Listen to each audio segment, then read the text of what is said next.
In this video, we'll show you how to customize the widget loop on your Garmin Vivoactive 4 or Garmin Venu. And widgets are these screens or programs or widgets that appear on the watch. Now you can customize the number of widgets that are available and what order to form the loop, as you can scroll through them all. So you can also customize this on Garmin Connect if you're paired with your smartphone. We're going to do this on the watch itself. So what we're going to do is press and hold the B button, and we're going to swipe up, tap on the gear icon, and then tap on widgets.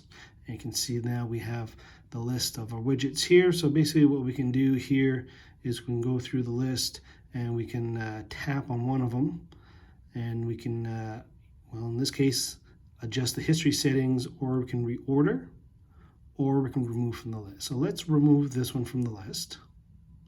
And now let's go under hydration, for example, and I'm going to reorder hydration. So I want hydration to be further up on the list, like that. And I want heart rate also relatively high up on the list. And then you can go and adjust the rest of these anyways. Now you notice here we have at the very bottom of our list is add more. So there's even more widgets. All right, we have history that we removed, steps, intensity, last sport, floors climbed, goes on and on and on. There you go. So you can add one of these to the list too. So let's add this one, Garmin Coach. Go back, and there's Garmin Coach right there.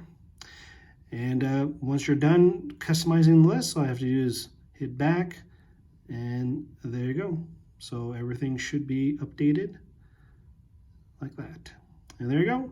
That is basically how you customize the widget loop on your Garmin Vivoactive 4 or Garmin Venu.